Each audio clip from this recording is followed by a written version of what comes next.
Hello, this is a educational video on how to give a hedgehog syringe-fed medications.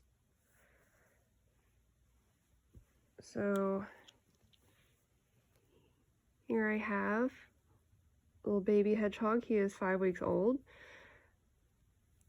And he is on 2 medications right now. He's on an antibiotic called Baytril and also on an anti-inflammatory called meloxicam. And right now we're going to give him his once-a-day meloxicam.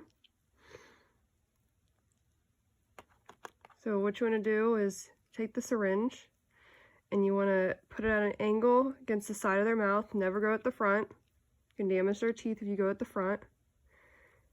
And they might get a little wiggly and try to get away from you because it's not a fun thing to have a syringe shoved in their face.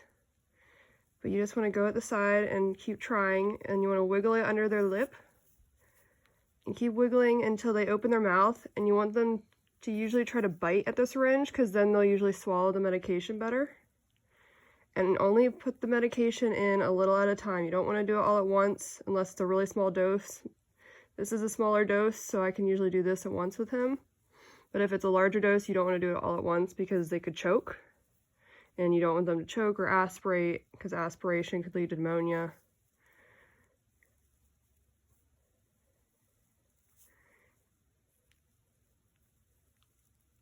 And this can take a while, so just be patient.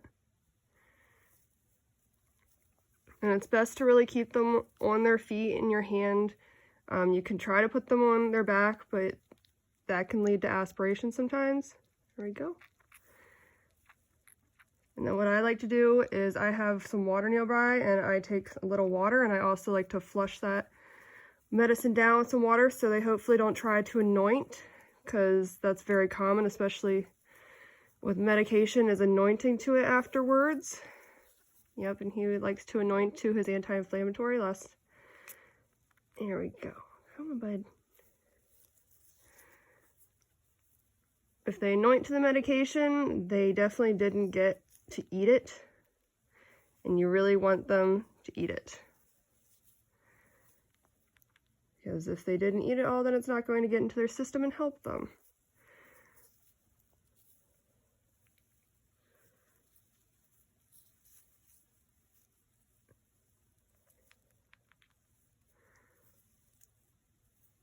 You just gotta keep being patient with them and keep trying to get that syringe in. And when I give the water to flush it down the system, I don't really give more than 0.1 milliliters of the syringe. Well, not more than that is necessary, really. Come on, buddy.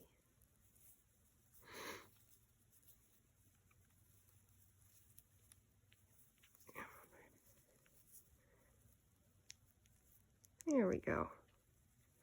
Good boy. And then what I also like to do is I will have sometimes Q-tips if the medicine is really sticky and stuff and it comes out the side of their mouths. That way you can clean up around their mouths and stuff. It's really great if it definitely leaks down their mouths. You can get under their lips. It's good for that. And I usually have some tissue sitting around in case it gets really messy. Sometimes I have a baby wipe here. All of those things are very helpful.